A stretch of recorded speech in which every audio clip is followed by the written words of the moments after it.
Takeoff, press 7, 80 knots, check. Air France, de Tango, bonsoir, de Tango 3, niveau 0, gauche et attendez. Et bien, bonsoir, de... Rotate. Bonsoir, de Gauche, attends, Air France, 102 Tango. Good morning, ladies and gentlemen. You're all very welcome to route your flight number 401 to London Heathrow.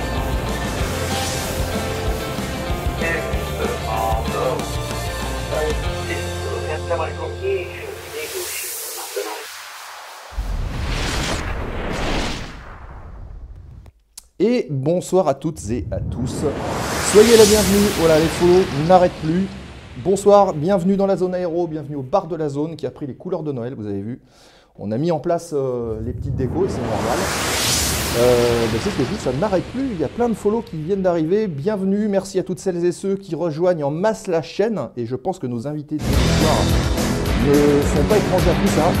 Voilà. Ils sont en train de lancer les différents raids qui vont permettre de relayer en fait l'émission de ce soir sur leur chaîne. Je vois qu'il y a déjà beaucoup de gens qui sont connectés. Alors, j'aurai peut-être pas tout le monde, mais je vois Mikoul Pros Grand Prix, Dream Team Nat, Langolio, Jack Pack, Père Grecos 57, Dit 33, Z Bilic, Kolchik, MP Mylène, enfin voilà, il y a plein de gens qui viennent d'arriver, je ne vais pas pouvoir tous vous dire, sinon ça va prendre un quart d'heure. En tout cas, merci à toutes et tous d'être ici ce soir dans la zone aéro, la chaîne Twitch de l'aviation et des pilotes. J'espère que tout va bien et je tiens aussi à saluer notre ami Nicolas qui est avec nous, connecté et qui va me permettre de poser des questions à nos invités de ce soir. Voilà. Bonsoir Claudie, notre ami Alex qui est déjà présent sur... il y a des vrais pilotes aussi qui sont là. Denis, notre pilote d'ATR, comment est-ce que ça va? Skyflyer qui est là, qui a aussi une chaîne dédiée à l'aviation sur Twitch. Bon, on va laisser tout le monde s'installer. Le temps pour moi de, eh ben, écoutez, de vous souhaiter la bienvenue évidemment. Et puis, ouais, là par contre, ça s'arrête plus les alertes. Tant mieux. Tant mieux. Ce que je vous propose, c'est de parler déjà du programme de la zone aéro à venir, donc en dehors de l'émission de ce soir. La semaine prochaine, nous retrouvons un pilote de Boeing 737-800 chez Transavia, notre ami Romain Renoir, qui viendra nous parler un petit peu de son métier et de la manière dont il a abordé sa formation et comment il est devenu après d'abord chez TUI et ensuite chez Transavia. Ensuite, on arrive au 14. Au 14, on est en train de vous préparer un petit contenu spécial. Puis le 21 décembre, retenez bien la date, nous retrouvons une championne de voltige, puisque nous aurons le plaisir d'accueillir ici au bar, elle sera avec nous, Mélanie Assel, voilà, qui a quand même été la seule femme engagée aux fameuses courses Red Bull Air Race. Vous avez peut-être tous vu ça, les fameux pylônes gonflés, et donc les slaloms. Et bien, Mélanie sera avec nous, elle viendra nous voir et on parlera un petit peu de son parcours. Ensuite, trêve estivale. Le 28, pas d'émission, et on se retrouvera au mois de janvier avec ni plus ni moins qu'une programmation assez lourde. On aura normalement Michel Polaco, journaliste France Télévisions spécialisé en aéronautique. On parlera un petit peu d'aviation d'aujourd'hui et de demain. Nous aurons Jack Crine, qui a été leader solo de la patrouille de France et qui pilote sur un certain nombre de meetings des avions avec au moins 150 machines à son actif. Voilà, il y a du lourd qui va arriver. Et puis on aura aussi les nouveaux pilotes de la patrouille de France, notamment peut-être le numéro 9, le remplaçant, qui viendra nous parler un petit peu de son poste au sein de la formation. Voilà, j'espère que ma voix va tenir parce que je sens que ça, c'est pas évident. Mais bon, Nico va me suppléer. Voilà, j'espère en tout cas que vous êtes bien installés. On est parti pour à peu près une grosse heure et quart. Free Flight, notre ami Free Flight très actif sur le Discord. Et d'ailleurs, tiens, j'en profite pour rappeler que la zone aéro dispose d'un Discord qui est accessible H24 et 7 jours sur 7. Hop, on vous met ici le petit lien. Vous pouvez rejoindre la communauté, discuter. Vous verrez qu'il y a des pilotes IRL, si j'ose dire, qui postent aussi des photos depuis leur cockpit. Donc c'est super sympa, il y a plein de contenu et on vous en remercie. Écoutez les amis, ce que je vous propose tout de suite, c'est de déposer ensemble le plan de vol de l'émission. Comme ça c'est fait, on voit de quoi on va parler ce soir. C'est parti.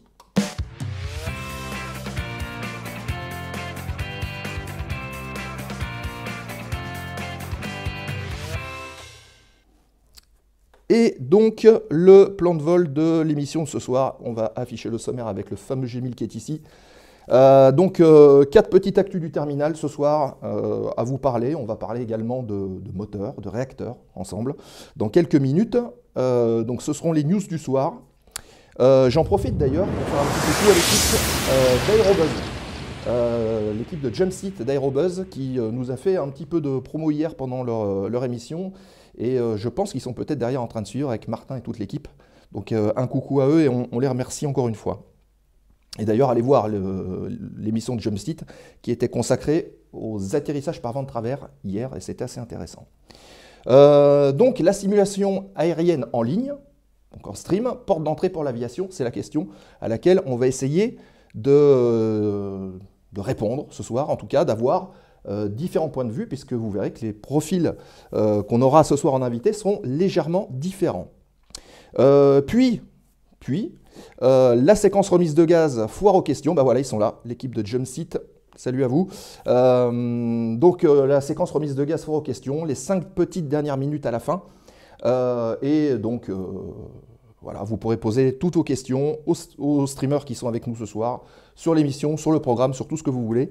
On va dire que c'est les 5 minutes qui vous sont consacrées. Voilà pour le programme.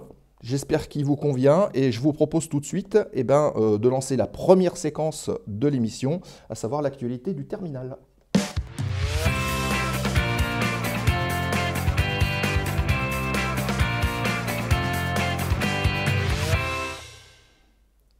Allez, on est parti pour l'actualité du terminal de ce soir. Hop, on passe sur cette caméra-là et on démarre. Alors, je vois qu'il y a déjà pas mal de réactions sur le chat. Voilà, Jumpseat ABZ avec la petite dédicace qui va bien, voilà, qui apparaît en haut de votre écran. N'hésitez pas à cliquer sur le follow.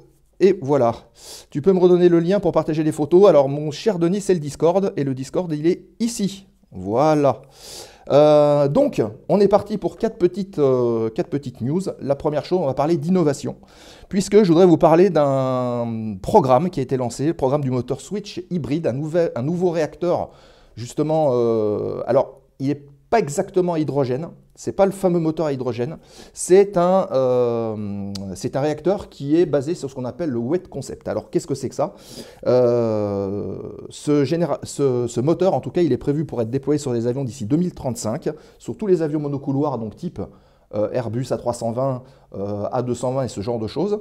Donc vous voyez à peu près la taille de l'appareil. Et donc il est fabriqué par une firme allemande qui s'appelle MTU Aero Engine.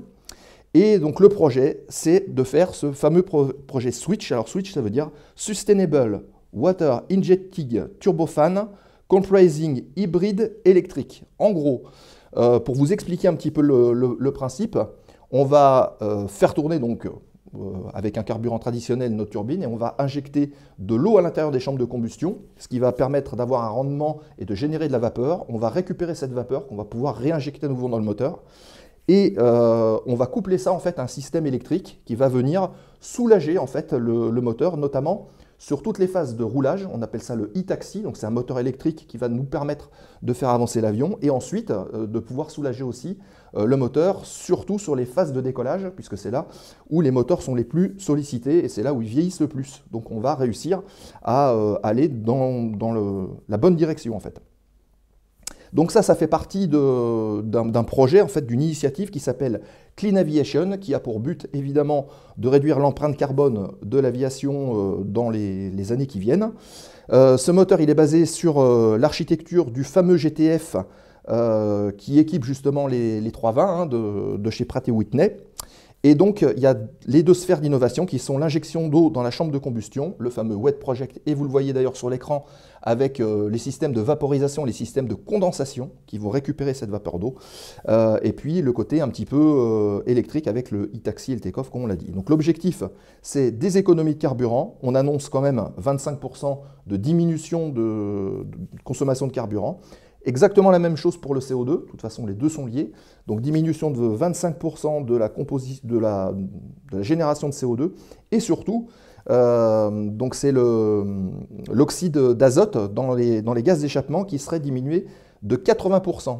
Et il y a encore un bénéfice, Le bénéfice, c'est qu'en injectant de l'eau, on fait diminuer la température, et en faisant diminuer la température des gaz d'échappement de notre réacteur, eh ben, on va diminuer les traînées qui sont générées par les avions. Voilà, donc c'est tout bénéfice. L'enveloppe pour ce projet, c'est à peu près 10 millions d'euros répartis sur 11 pays. Et puis voilà. Alors, parce qu'on avait déjà parlé un petit peu de réacteurs, je vous ai prévu une petite vidéo pour vous expliquer un petit peu comment ce réacteur fonctionne. Alors, ce n'est pas celui-là exactement, c'est un réacteur plus général, mais vous allez voir, c'est assez sympa. Je vous lance la petite vidéo et on va la voir ensemble. Donc, c'est une vidéo qui est tirée de chez MTU, hein, donc le fabricant des moteurs. Et donc, on va essayer de comprendre un petit peu comment ça fonctionne. Voilà, on attend que ça démarre. Alors, il faut savoir qu'un réacteur, donc déjà, effectivement, il est fixé sous une nacelle. Voilà, vous voyez donc un néo qui décolle. C'est normal qu'il n'y ait pas de son, hein. C'est parce qu'en fait, il y a une musique qui est assez forte derrière, donc je vais commenter par-dessus. Donc voilà, on voit l'avion, et il y a donc 3 phases. Il y a une phase d'ingestion, une phase de compression de l'air, une phase de combustion et une phase d'expulsion. Donc, vous voyez le réacteur là qui s'affiche et qu'on est en train de découper. Vous voyez qu'il y a une grosse hélice à l'avant qu'on appelle le fan, et il y a 2 flux. Donc, il y a un flux extérieur, on appelle ça le flux froid, et il y a un flux chaud qui passe à l'intérieur du moteur. Donc, vous voyez le flux froid là, on voit les traits, hein, qui passent à l'extérieur. Devant, donc, vous avez le fan rotor qui est l'équivalent d'une grosse hélice, hein, pour faire simple. Et ensuite, vous avez un étage de compression, donc c'est un compresseur basse pression qui est enchaîné derrière par un compresseur haute pression. Donc l'air, il est compressé là-dedans. On l'envoie ensuite dans une chambre de combustion que vous voyez en bleu. On injecte le carburant, on met le feu, et du coup, qu'est-ce qui se passe? Eh ben, le carburant et l'air brûlent. Le gaz s'étend, va faire tourner des turbines haute pression et des turbines basse pression qui sont derrière. Ces turbines, elles sont montées sur le même axe que le compresseur devant. Et puis, on éjecte en fait ces gaz-là à l'arrière, ce qui provoque donc une poussée. Et en même temps, ça fait tourner le fan, le flux froid. Le flux froid vient se mélanger avec le flux chaud. Et du coup, c'est beaucoup plus efficace. Et on a donc une gearbox qui est en fait une boîte de réduction hydraulique qui va permettre de paramétrer, d'adapter un petit peu tout ça aux différentes phases de vol. Vous voyez que les roues, elles ne tournent pas forcément dans le même sens, par un système d'engrenage. Mais voilà à peu près comment fonctionne un réacteur d'avion. Donc dans notre cas, on le disait tout à l'heure, c'est d'injecter de l'eau au niveau des chambres de combustion, ce qui va permettre de diminuer un petit peu la consommation, de diminuer la température, et puis de filtrer aussi un peu la pollution. Voilà, j'espère que cette vidéo vous parle un petit peu plus sur le fonctionnement du réacteur. Hop, on revient donc à nos actus. On enchaîne avec la hausse de la fréquentation du transport aérien, notamment constatée dans les aéroports. Donc ça, c'était pris aux Antilles il n'y a pas très longtemps. Vous voyez qu'il y a un certain nombre de valises embarquées. Donc la Fédération nationale de l'aviation marchande a constaté une augmentation du trafic de passagers, bien que le prix du billet ait augmenté, évidemment. On a constaté une augmentation depuis le début de l'année d'environ 15% par rapport aux prévisions qui avaient été faites, et 17% pour les Antilles. Bien que le prix ait augmenté, le prix donc, du billet a été principalement augmenté par l'inflation, environ 15%, par le prix du pétrole aussi, qui a augmenté de 30%, et puis tout ce qui est coûts salariaux de 5%, on arrive quand même à vendre des billets, et le transport de passagers reste assez stable, alors qu'on s'attendait quand même à une diminution. Ouais, Nico? Seb, mais là, les gens, ils se sont mis dans leur propre valise pour ne pas payer la place, c'est ça? Ah, c'est possible. Ils payent juste que le bagage, non? C'est possible. Ouais, c'est pas cool. Alors par contre, la FNAM nous dit qu'il manque par contre de la clientèle d'affaires, puisque elle s'est adaptée visiblement, notamment par d'autres moyens de travail pendant la pandémie. On pense à la visioconférence, on pense aux politiques de diminution des notes de frais, de déplacement, on pense à toutes ces choses-là. Et visiblement, ils ont du mal à revenir dans l'aviation d'affaires, donc il y a encore un petit trou à ce niveau-là, mais pour le reste, ça a l'air d'être bien reparti. Voilà, la partie numéro 3, enfin la troisième news, c'est, j'ai marqué ça novembre noir pour les équipages, alors c'est un petit peu anecdotique, mais ça s'est quand même passé. Il n'y a pas très longtemps, fin novembre, on a déploré quand même des incidents en vol, des incidents médicaux, on va dire en vol, qui ont provoqué un retour des avions ou un déroutement des avions. Donc c'est le cas avec Gulf Air. Gulf Air, lui, il a été obligé de se dérouter pour un problème de crise cardiaque. Ça s'est passé le 22 décembre et l'avion donc reliait Bahreïn à Paris-Charles de Gaulle. Il s'est posé à Ibril en Irak et en fait la cause c'est un personnel navigant commercial, donc une hôtesse ou un steward qui a eu une crise cardiaque. Le surlendemain, donc c'est aux États-Unis que ça se passe, Envoy Air qui opère donc un vol pour American Airlines en Embraer 175, pardon. Le vol allait de Chicago à Columbus et au bout de 37 minutes, il a fallu qu'il fasse demi-tour et qu'il revienne avec demande d'assistance médicale. Et pareil, urgence cardiaque dans le cockpit et c'était un futur commandant de bord en formation qui est décédé aussi. Donc c'est quand même assez rare et ça me fait penser, et ça continue de me faire penser, qu'on n'est pas encore prêt à avoir des avions avec un seul pilote à bord. Voilà. C'est deux cas qui peuvent montrer aussi que heureusement qu'il y avait quelqu'un à côté pour pouvoir ramener l'avion. Donc ça peut arriver, c'est rare mais ça peut arriver. Voilà, et enfin dernière petite news, c'est une alliance, alors assez originale, puisque un automobiliste va rencontrer un fabricant d'avions, Airbus va s'allier quelque part avec Renault pour développer de nouvelles batteries qui vont être utiles aussi bien pour l'un que pour l'autre. Donc évidemment, il y a une convergence dans les besoins, donc on va mutualiser la recherche et le développement, notamment dans le but du stockage de l'énergie, parce que c'est ce qui pose problème aujourd'hui. Et l'objectif de cette alliance, ça va être d'optimiser donc le stockage, donc d'éviter de la perte, et puis surtout gagner du poids, parce que le poids, c'est le gros ennemi de l'avion aujourd'hui. Un exemple, les batteries lithium-ion, qui sont utilisées et qui sont d'ailleurs très inflammables, aujourd'hui on est en train d'imaginer des nouvelles solutions avec des batteries qui sont solides, ce qui permettrait justement d'optimiser un petit peu tout ça, de diminuer le poids, et puis si on diminue le poids, d'augmenter un peu le rayon d'action, l'autonomie des avions. L'objectif, c'est de doubler justement ces capacités-là d'ici 2030. Voilà, donc le projet il est ambitieux, mais voilà, si tout le monde s'associe, il n'y a pas de raison. L'objectif aussi de cette association, ça va être d'être capable d'étudier le cycle de vie de la batterie, le moyen de la produire à grande échelle et dans des délais raisonnables, le recyclage aussi, on en parle, parce qu'une fois que la batterie a fini de vivre, il faut la recycler, et puis comment est-ce qu'on va mettre tout ça à l'échelle industrielle. Voilà pour la petite séquence actualité du terminal. J'en profite pour vous lire un peu. Salut batterie ou hydrogène. Alors les batteries, ce sera, pour l'instant, on est plus sur de la batterie que sur de l'hydrogène. Il y a des études et des tests en fait qui sont faits sur des avions à hydrogène et pour l'instant, c'est pas forcément encore très convaincant. Voilà, ça va sûrement évoluer encore. Retour aux sources pour Renault qui faisait des moteurs, oui, exactement. Et évidemment, merci à Skyflyer Aviation pour ton abonnement, pour ton Prime, ça fait très plaisir. D'accord, mais quid de la quantité nécessaire d'énergie, comment assurer les vols en cas de pénurie? Oui, c'est une vraie question aussi. C'est une vraie question. L'Airbus Summit sans avoir été riche en news, ouais, aussi. Voilà. Eh bien, écoutez les amis, ce que je vous propose avant que je perde définitivement la voix, ça va être de lancer la séquence et de retrouver nos invités de ce soir. Asgard et Trek qui nous font le plaisir d'être avec nous. Donc la séquence c'est stabilisé en croisière et on les retrouve tout de suite.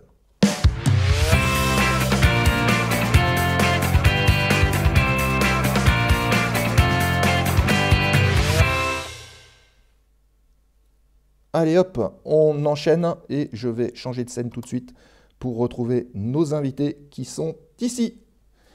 Bonsoir messieurs, bienvenue à tous. Merci d'avoir répondu à notre invitation. J'espère que vous allez bien et que vous êtes frais et dispo pour répondre à nos questions dans la zone aéro. Bon, j'espère que ça va être intéressant aussi. Hein, donc voilà, je pense qu'on est prêt, je crois. Bon, très bien. Alors, rapidement, avant de démarrer, est-ce que vous pouvez simplement, comme vous le souhaitez, vous présenter et présenter un petit peu vos chaînes. Ouais, je te laisse te présenter, Asgard. Oui, honneur aux plus vieux. Non, bah voilà, donc bonsoir à tous. Donc moi je m'appelle Asgard, je suis streamer depuis 2017. Alors j'ai pas commencé sur Flight Simulator, j'ai commencé sur d'autres jeux. Des jeux souvent en monde ouvert, c'est-à-dire des jeux donc où on est assez libre. Et avant de faire des streams, il y a 15 ans, j'avais commencé à jouer à Flight Simulator X, donc l'ancienne version de Flight Simulator. Alors pas du tout par passion de l'aviation ou de l'avion en tant que tel, c'était juste que moi, c'est le jeu qui permettent de s'évader, de découvrir le monde en toute liberté. Moi, ça me fascine, en fait. Et donc, je suis comme ça rentré dans le monde de la simulation de vol que je connaissais vraiment pas. Je savais pas du tout à quoi ressemblait un cockpit d'avion. J'avais pris de l'avion 3-4 fois dans ma vie, pas plus. Donc voilà, et en faisant après des streams sur Flight Simulator depuis 2 ans, vu que le jeu est sorti il y a 2 ans et demi, forcément à ce moment-là, on rencontre des gens, on croise du monde et on s'améliore et on rentre un peu plus dans la simulation de vol et dans le monde de l'aviation en fait, quoi. Voilà. D'accord. Bah écoute, il y a des gens qui te supportent sur le chat en tout cas. Hein. On le voit enfin, tu vois, un visage sur une voix. C'est assez marrant parce que c'est vrai que tu montres rarement ta tête sur les streams. Hein. On entend ta voix, mais on te voit pas. Ah oui, mais le plus important, c'est l'avion, c'est le jeu, etc. Moi, je suis qu'un petit animateur, quoi. Il n'y a pas des avatars dans le simu, là? Si, sûrement. Voilà, il y a des streamers qui montent leur tête, d'autres moins, et donc voilà, c'est un choix comme ça. D'accord. Ok, très bien. Et en plus, justement, il y a aussi cet aspect un peu pédagogique dont tu parlais, de la découverte, puisque c'est un peu lié quelque part avec ta profession, cette envie de partager les choses avec les gens. C'est vrai, donc à la base, je suis prof de français, donc à un littéraire, donc j'ai essayé de comprendre un peu les reportages avant, là, etc. C'était très, très, très intéressant. Mais c'est vrai que tout l'aspect technologique, technique, physique, scientifique du monde de l'aviation, c'est quelque chose, voilà, je suis toujours curieux, mais ça me parle pas, je veux dire. Voilà, je trouve ça intéressant de suivre ce qui se fait, mais ça rentre par une oreille, ça reste un peu dans le cerveau, puis ça ressort, quoi. Et donc c'est vrai que dans le monde de l'aviation, c'est quand même assez dingue de se dire, à partir d'un jeu, on peut visiter le monde, en fait. Alors, sur FSX, je faisais beaucoup de vols en liner. J'en fais toujours beaucoup sur Flight Simulator. Et c'est vrai qu'avec la version actuelle de Flight Simulator, où les graphismes sont quand même assez exceptionnels pour un jeu qui couvre toute la planète, je me suis pris à prendre un petit TBM et à faire tous les dimanches soirs ce qu'on appelle l'Asgari World Tour, où en petit avion, on visite le monde. On est parti de Bruxelles il y a 800 jours. Et là, on est en Australie, quoi. Voilà. Et donc, on fait vraiment des petites étapes. Et j'ai les articles Wikipédia à côté. Et je lis et on découvre un peu tous les endroits qu'on survole et des endroits parfois qu'on ne connaît pas, et même souvent. Parce qu'on a tous été volés sur Flight Simulator du côté de New York, du côté des pyramides en Égypte, mais qui a été en Éthiopie, qui a été en Syrie, qui a été, je sais pas moi, en Inde, et on découvre des endroits qui sont extraordinaires en fait. Voilà. Ouais. Donc c'est une manière de découvrir le monde et de s'intéresser aussi aux différents pays, etc. Donc là, en l'occurrence, le simulateur, c'est plus un moyen de montrer que, de faire découvrir autre chose. C'est ça. Et de s'évader tout en restant assis confortablement chez soi. C'est pas très cher. C'est quand même un jeu qui est assez accessible. Et de se mettre dans la valise aussi. c'est ça. Mais et alors ce qu'il y a de bien aussi, c'est que n'importe qui peut venir, puisque c'est multijoueur, et quel que soit son niveau en termes de connaissances dans le monde de l'aviation, tout le monde peut venir pour voir et pour voler, je veux dire. Et donc, si moi je suis nul avec un avion, si lui est très fort, etc., ça change rien. Je veux dire, on vole ensemble, on se donne des conseils, et c'est une belle aventure humaine, quoi, aussi. Donc, voilà. D'accord. Ok. Et Trek, ou Julien, Oui, écoutez, bonsoir à tous. Merci encore pour l'invitation. J'ai un petit peu moins d'historique pour ma part sur Microsoft, sur les simulateurs. J'ai découvert en 2020, du coup, avec la sortie de Microsoft Flight Simulator 2020, justement la simulation. Je ne connaissais absolument rien du tout avant ça. Et alors pour la petite anecdote, c'est vrai que Asgard, c'est lui qui m'a appris tout début avec ses vidéos à allumer un A320. Je le remercie déjà. Et donc j'ai commencé tout de suite à rentrer sur des gros avions, à essayer de comprendre voilà, via des tutoriels, etc., des vidéos. Je volais donc tout seul voilà, dans ma chambre. Et puis il y a 3-4 mois, j'ai décidé de pourquoi pas partager mon expérience des vols sur le simulateur en stream sur Twitch pour montrer un côté alors un petit peu plus dans les procédures. C'est vrai que moi j'aime bien en fait le côté réaliste et le fait qu'aujourd'hui sur ce simulateur-là, on peut respecter vraiment toutes les procédures qu'on a par exemple sur un A320, sur un Airbus en tant que pilote sur l'avion. Et je trouve ça vraiment fascinant en fait d'être chez soi dans sa chambre avec une manette des gaz et un joystick qu'on a acheté sur Amazon et avoir pratiquement, évidemment, pas la même sensation, mais pratiquement la même sensation qu'un vrai pilote de ligne directement sur son ordinateur en rentrant le soir chez soi. Et je trouve ça vraiment fou. Hein. D'accord, donc c'est une autre manière en fait d'aborder la simulation que Asgard, du coup, puisque là on est dans un aspect beaucoup plus technique, parce que finalement, toi, c'est ce qui te plaît, c'est tes goûts. C'est ça.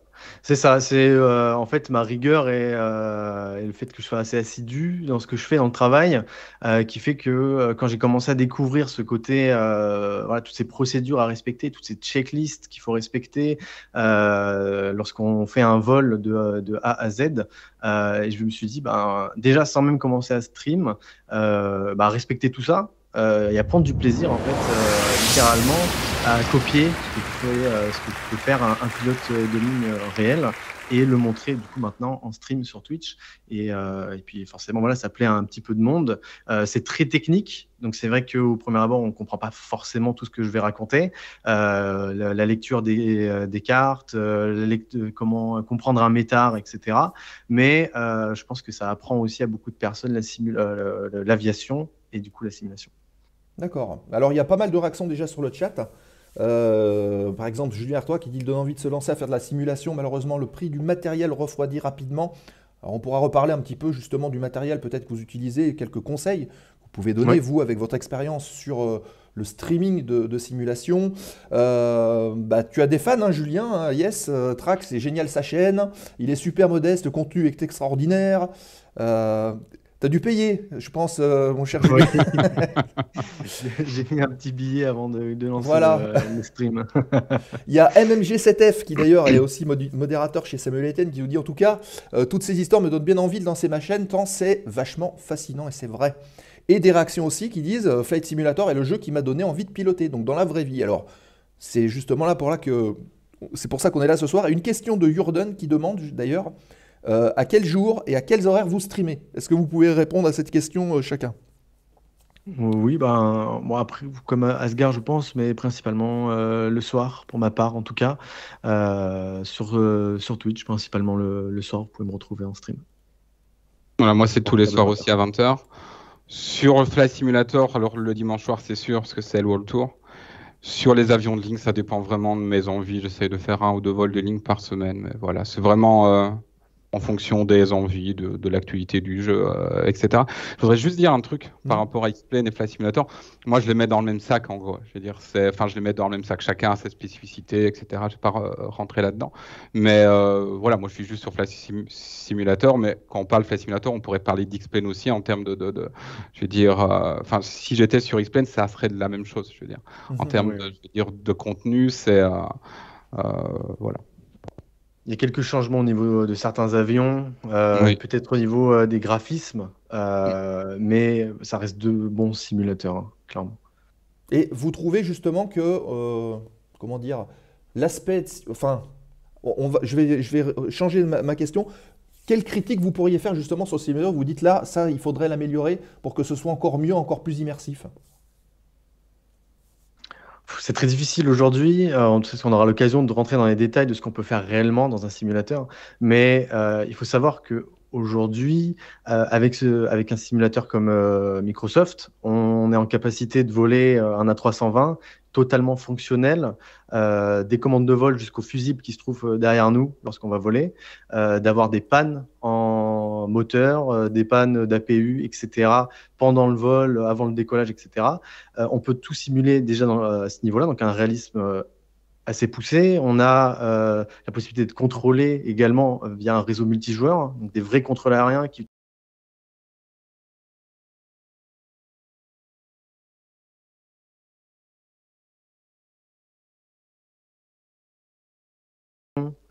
pour avoir vraiment le réalisme poussé sur un Boeing, par exemple, où il va manquer certaines choses, certaines fonctionnalités. Mais ils ont fait en fait un développement, Microsoft et même X-Plane d'ailleurs, assez énorme sur ce nouvel opus qui nous permet vraiment de faire un vol, voilà, moi quand je lance mon stream, je lance mon vol, j'ai des passagers clairement qui rentrent dans mon avion, j'ai le service au sol qui va rentrer les bagages dans la soute, j'ai le pushback qui va démarrer, etc., etc. Enfin, on a tout ce qui se passe dans la vraie vie dans un simulateur. Ouais. Ce que je répondrais à ça, je prendrais la question autrement, ce que j'en lis sur le chat qui parle de l'Amstrad, etc. Bon, je n'ai pas connu. Mais quand on regarde tout le chemin que le monde des jeux vidéo et le monde de la simulation de vol a fait sur PC, et même maintenant sur console avec Xbox, c'est quand même dingue de se dire, je peux être assis devant ma télé, je prends une manette et je prends un avion. Alors, c'est pas de la simulation au sens évidemment technique du terme, mais quand on regarde tout le chemin qui était parcouru, on est quand même, même si on est ensemble entre nous ici, on est quand même dans un jeu de niche. Enfin, je ne suis pas sûr qu'il y ait des millions, des milliards de personnes intéressées sur Terre par Flight Simulator et X-Plane. Et quand on regarde quand même les moyens qui sont mis à notre disposition et ce qu'on peut faire, c'est quand même assez dingue. Et tous ces simulateurs se sont améliorés au fil du temps aussi. Si vous prenez X-Plane à ses débuts, c'était pas le même que le X-Plane de maintenant. Pareil pour Flight Simulator en 2 ans. Enfin, c'est quand même assez dingue ce qui a été fait. Alors, on peut toujours s'améliorer. Tout dépend des attentes des pilotes aussi. C'est la particularité un peu de ces jeux en monde ouvert, et on a ça sur d'autres jeux aussi, où finalement il y a différents publics qui débarquent sur le jeu et sur le simu, et qui n'ont pas les mêmes attentes, au fait. Voilà. Et puis tout ça, ça crée des communautés, voilà, plus spécifiques que d'autres. Hein. Voilà, par exemple celle de Track ou la mienne, avec des gens qui se mélangent entre les communautés aussi, c'est pas si opposé que ça non plus, mais chacun avec ses attentes. Et après, les gens qui font le simulateur ou le jeu, enfin les développeurs, ils doivent essayer de contenter tout le monde, en fait. Oui. Et c'est vraiment pas simple, parce que le gars qui est avec sa manette derrière son ordinateur et qui veut faire voler un petit avion de tourisme, si on lui sort que des avions qui sont super développés, etc., il fera plus rien, quoi. Enfin, ou alors il se mettra à des tutos et tout, mais il faut quand même avoir le temps. Et le matériel aussi. On a parlé du matériel à un certain moment. C'est très simple. Généralement, c'est très progressif. Vous commencez avec pas beaucoup de matos, un simple PC, un petit joystick à OTAS à 50 € chez Trustmaster. Et puis, petit à petit, comme dans toute passion, vous grandissez et vous vous améliorez avec le matériel. Hein. Flight Simulator, il est disponible à 1 € par mois le premier mois sur le Game Pass de Xbox. Voilà, bon, il faut un peu se renseigner sur PC, donc c'est quand même assez dingue, quoi. Ouais. Ah ouais. Je profite de faire un grand merci à Colchix qui a régalé un petit peu tout le monde et il a offert 5 abonnements à la communauté. Merci à lui. Il y a une question de Céline qui me paraît intéressante, pour tous les deux d'ailleurs. Hop, on l'a fait afficher. Est-ce que ça ne vous donne pas envie de faire de la simulation? Mais je pense qu'elle veut dire dans un avion, donc dans un vrai simulateur. Un simulateur d'avion avec un vrai cockpit. Eh bien, écoute, oui, moi, effectivement, c'est vrai que c'est la prochaine étape, entre guillemets, c'est de passer sur déjà un vrai simulateur et pourquoi pas, j'aimerais bien également, pourquoi pas faire des formations, voir un peu pour me renseigner, pour faire ça en devenir pilote de ligne. Alors peut-être pas pilote de ligne, Ah si. mais piloter déjà un DR400 sera très bien pour moi. Mais c'est vrai qu'avec ce que j'apprends, il y a toujours un peu cette appréhension de se dire est-ce que ce que je suis en train d'apprendre sur le simulateur, est-ce que ça va vraiment être ce que je vais avoir dans la vraie vie, etc. Bon, forcément, il y a du décalage. Forcément, on ne peut pas tout faire sur le simulateur, tout respecter. Mais moi, par exemple, je sais que j'ai beaucoup de personnes qui sont passées sur mon stream en me disant qui, elles, sont vrais pilotes. Alors, pas forcément pilotes de ligne, mais ça va être des pilotes sur des petits coups, entre guillemets, et qui vont me dire, ouais, c'est vrai que tu respectes bien les procédures, c'est comme ça qu'il faut faire, c'est super cool. Du coup, je me rends compte que peut-être que voilà, je ne fais pas forcément n'importe quoi et que si ça se trouve, un jour, je me retrouve dans un vrai cockpit, je ne serai pas forcément totalement perdu. Et du coup, ça me donne envie d'en savoir un peu plus et forcément de piloter, pourquoi pas un jour un vrai. Hein. Ouais. Eh ben écoute, il y a Denis qui nous dit tout à l'heure, et Denis qui est dans le chat là, en ce moment, il est pilote sur ATR 72 si je ne m'abuse, et il disait, il y a quelques messages en arrière là, qu'il s'était servi aussi du simulateur pour préparer, je pense, sa QT et son arrivée, en fait, sa prise de fonction dans l'ATR. Donc effectivement, ça peut être un bon outil. Et je voudrais aussi rebondir et demander un peu à Nico, puisque les outils que nous on utilise aussi en école de pilotage, vraiment pour les qualifications, eh ben, sont, pour certaines qui datent un peu, des fois moins bien rendus que ce qu'on voit aujourd'hui. Au niveau de la visu extérieure, c'est vrai que ça reste un peu limité dans ce qu'on voit dans nos simulateurs, là, dans les écoles, par rapport à Flight Simulator, de ce que Flight Simulator fait maintenant. C'est vrai que ça s'est énormément développé sur Flight Simulator. Donc, alors c'est vrai qu'il y a aussi les histoires d'agrément, puisque pour qu'un outil soit, officiellement reconnu comme outil de formation, il faut qu'il soit agréé. Hein. Ouais. Voilà, l'objectif n'est pas le même non plus. Voilà, c'est ça. Mais j'ai une question à Julien. Il voudrait construire un cockpit chez lui, là? J'ai vu, il y a un streamer sur Twitch qui est assez connu et qui a un cockpit d'A320 où je suis très très très jaloux de son cockpit. Et, son nom, on peut c'est balancer. très très réaliste.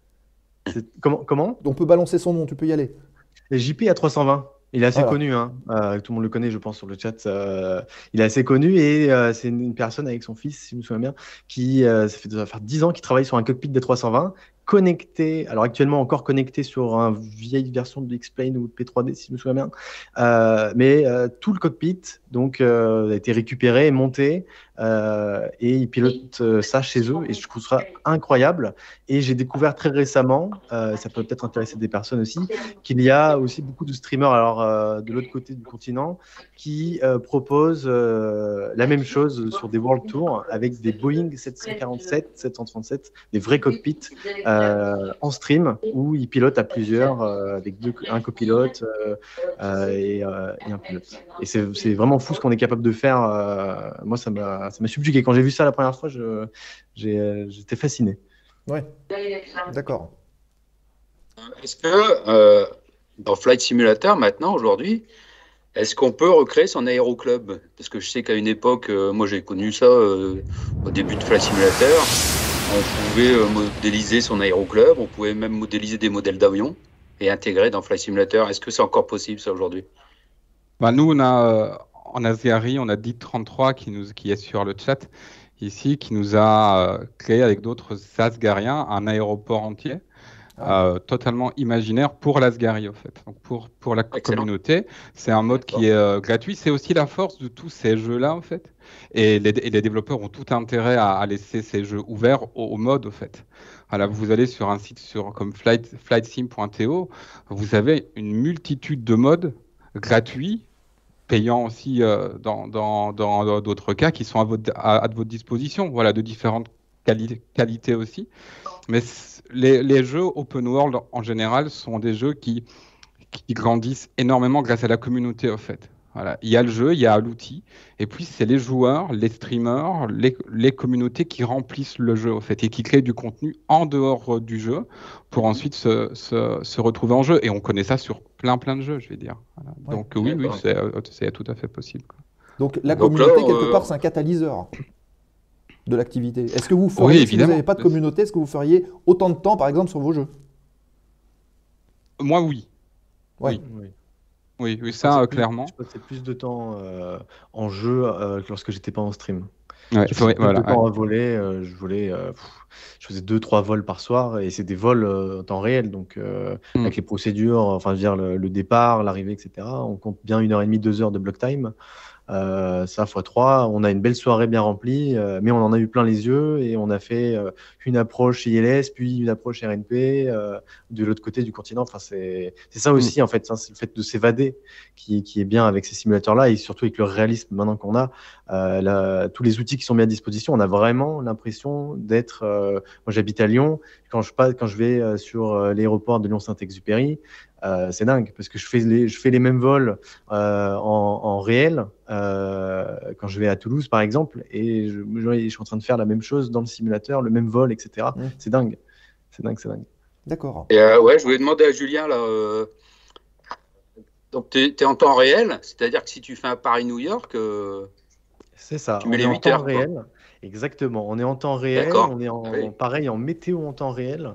C'est-à-dire qu'aujourd'hui, ils ont réussi à traiter les données météorologiques qui sont récupérées de ce qu'on a de la météo réelle et intégrées dans le simulateur pour, voilà, dès qu'on a un plafond à 10 000 pieds, par exemple, on aura un plafond à 10 000 pieds en jeu. Quand on a du brouillard également sur l'aéroport, on aura ce brouillard-là. C'est vraiment du réalisme poussé à ce niveau-là. C'est-à-dire que on a vraiment tout ce qu'il y a dans la vraie vie, entre guillemets, dans le simulateur. C'est ça qui me fascine, en fait, et c'est pour ça aussi que ça me donne toujours envie de continuer, d'aller voir, d'aller explorer, parce qu'on peut... et puis, on peut aussi, évidemment, refaire des vols. Si je veux voler, par exemple, le matin, alors que, bon, là, actuellement, on est le soir, bah, on peut très bien modifier ça dans le jeu. On peut modifier même la météo. Si j'ai envie de faire une approche un peu compliquée, un décollage un peu plus simple ou autre, ben, je vais changer ma météo. Et en fait, on a vraiment la possibilité de tout régler à l'intérieur, quoi. Il y a le trafic en temps réel aussi. Trafic en D'accord, réel, ça récupère les données radar et ça ajoute les avions comme. C'est ça. D'accord. Et je voulais demander, là, en fait, ce qui manque, en fait, maintenant, c'est la gestion passager. On l'a aussi. Dans Il les y a des petits add-ons qui le font voilà, avec un fond sonore. Alors, il y a certains add-ons qui permettent aussi de simuler des urgences passagers. Je pense que Pax le fait, mais je sais pas très bien. C'est quoi? C'est des femmes enceintes qui doivent accoucher, c'est un malaise ou Oui, c'est ça. ce genre de choses. Voilà, et donc on peut se dérouter aussi. Donc voilà. C'est des scénarios en fait qui sont déjà intégrés mais qu'on peut aussi construire. Non, c'est déjà intégré, c'est en automatique avec des logiciels qui sont connectés au simulateur et qui vont, via une petite interface supplémentaire, nous permettre de gérer nos passagers, de gérer des annonces cabines, donc les vrais qui sont récupérés. Moi, j'utilise par exemple EasyJet, je suis un grand fan d'EasyJet, donc j'utilise celle d'EasyJet dans mes vols en A320. Ça nous permet d'avoir une gestion complète du décollage à l'atterrissage, les appels du commandant de bord, les appels de la cabine, etc. D'accord. Tout est connecté. Ce qui serait bien, c'est de faire des add-ons, je sais pas, pour simuler un vol comme dans Y a-t-il un pilote dans l'avion, là, ça serait rigolo aussi. Ça peut peut-être exister, je sais pas. En fait, il faut savoir ce dont les gens ne se rendent peut-être pas compte, c'est qu'on a le programme de Flight Simulator, mais avant de faire un vol, il y a toute la préparation du vol en termes de plan de vol, etc. Puis il y a toute la préparation du PC pour le vol avec les 8, 9, 10 logiciels qu'on lance avant. Ah oui, Et en plus, si on fait du stream, il faut encore d'autres logiciels, etc. Donc faire un vol et le partager avec d'autres, c'est toute une aventure aussi, quoi. Et plus vous êtes, plus ça rame? Non?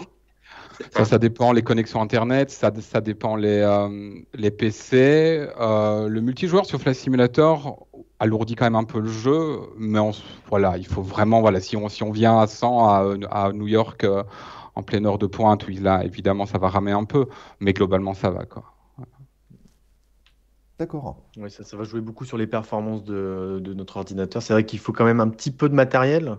Avec un PC portable, par exemple, ça serait très compliqué de jouer et de simuler sur ce genre de jeu. Après, sur une machine correcte, on peut réussir déjà à bien s'amuser. Si on veut plus, forcément, là, il va falloir avoir beaucoup plus de performance et quelque chose qui tient un petit peu plus la route, quoi. Ouais, c'est ce que dit Alors, Flight, justement, là. au niveau Simu plus stream égale machine, PC là, d'un autre monde. Au niveau machine, là, vous avez besoin on aurait besoin de quoi pour s'amuser comme vous, en fait? Une tour avec quoi dedans exactement? Alors, je sais que Asgard, de son côté, bon, après, il stream depuis plus longtemps que moi. Il a déjà une belle machine, je crois, à côté de lui. C'est vrai que moi, de mon côté, on me demande beaucoup voilà, la configuration. On me pose beaucoup la question, alors, qu'est-ce que tu utilises pour jouer? Parce que moi, c'est vrai que ça rame un peu. Et aujourd'hui, il faut à minima un bon Intel Core i5 si on veut jouer. Il faut une GTX 1080, 1070 à minima. Moi, c'est ce que j'ai actuellement. Ça fonctionne très bien. Maintenant, c'est vrai que si on commence voilà, si on est un peu tatillon et qu'on veut des bonnes performances et qu'on n'aime pas du tout les bugs, etc., il va falloir aller voir sur des configurations qui vont coûter entre 5 000 et 10 000 euros à peu près. Ah oui. Moi, quand même. je pense que pour débuter sur Flight Simulator, on peut commencer avec un PC à peu près 800 à 1000 euros. À peu près. Ouais. Je suis d'accord sur le 800 à 1000 euros. Moi, le PC actuel que j'ai, il a coûté 3000 il y a 4 ans et il tient toujours. Il tient toujours très bien. J'ai un PC de stream à côté pour tout ce qui est logiciel de stream. Ils sont reliés par une carte d'acquisition.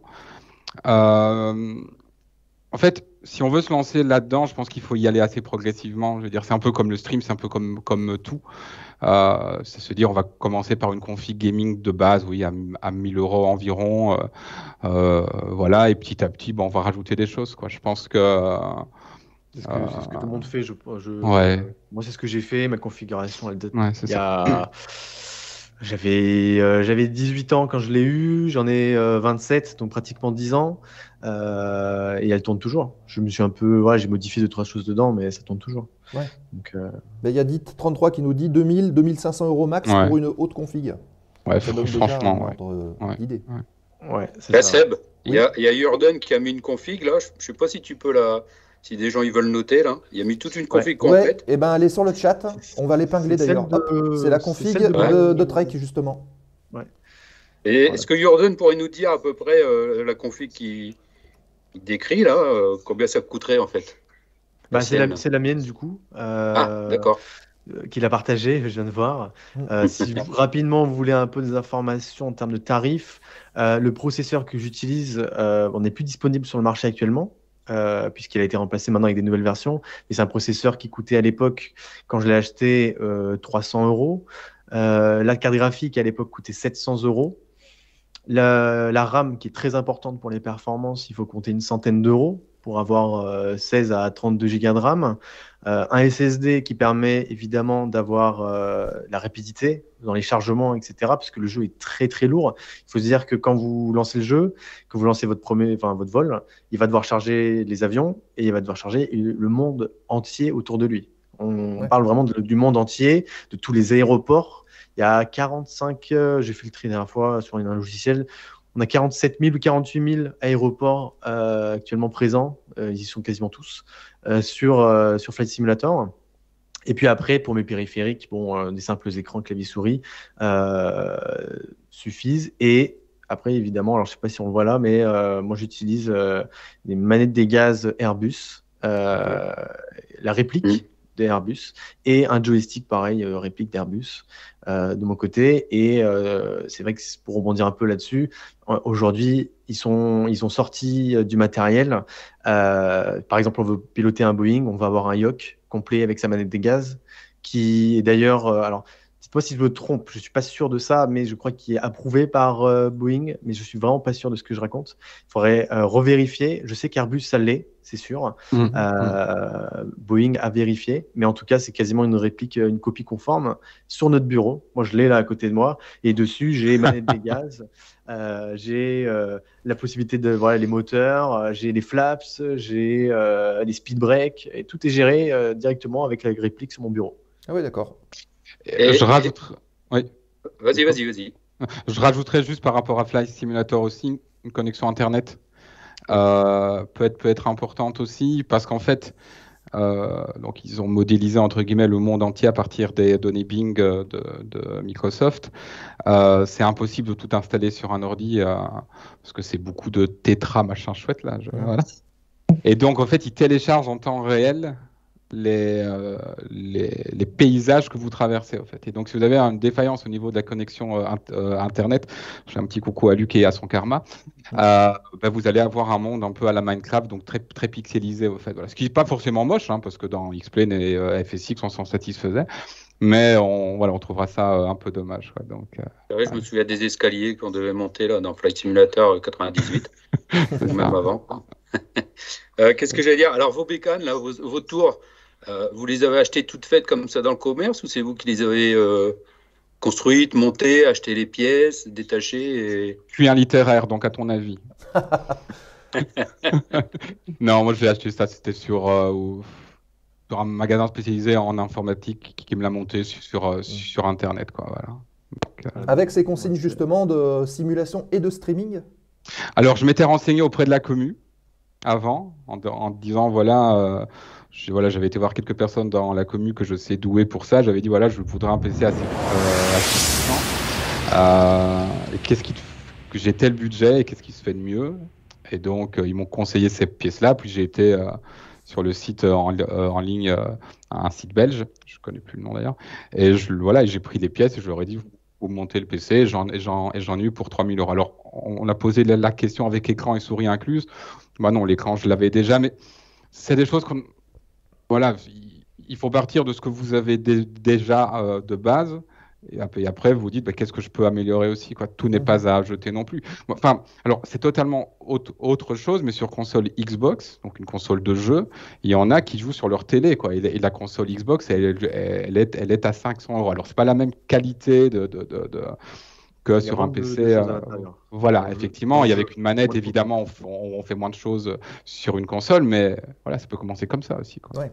Et alors, vous avez combien d'écrans devant vous quand vous volez comme ça? Maintenant, je vais dire voler. Hein. J'en ai deux. J'en ai un en paysage en face de moi et juste un deuxième pour mettre, quand je stream en portrait, le chat. Et sinon, je mets les 5-6 logiciels que j'utilise pour voler. Sur mon deuxième écran, ça va être les charts, ça va être le petit logiciel pour gérer les passagers, pour gérer le contrôle aérien. Voilà, c'est tous ces petits logiciels-là que j'utilise. Donc, en réalité, si vous n'êtes pas streamer ou quoi, je pense qu'un écran suffit. Il ne faut pas forcément s'embêter. Le deuxième peut être intéressant si on commence à avoir beaucoup de logiciels derrière qui commencent à se mettre en cascade. Mais pour le coup, moi, au début, je volais avec un seul écran.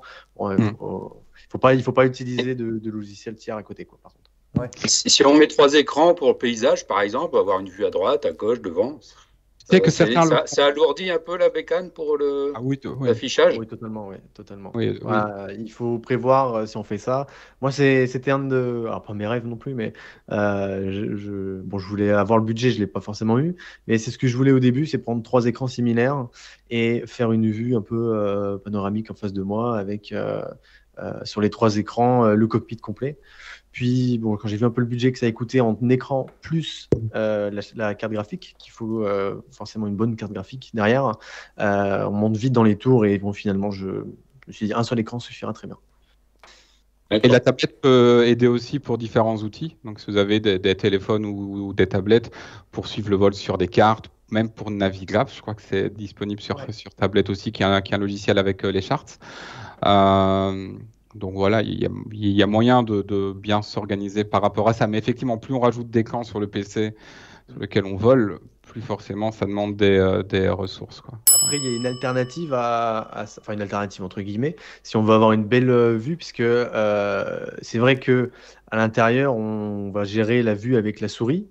Des fois forcément pratique, mais aujourd'hui ils ont sorti, on a la possibilité, alors soit avec une webcam, soit avec un périphérique externe qu'on va mettre au-dessus de notre écran, qui va capter le mouvement de notre tête devant notre écran et faire tourner la caméra comme si on avait la tête du pilote à l'intérieur. Et du coup, si je regarde à droite, exactement.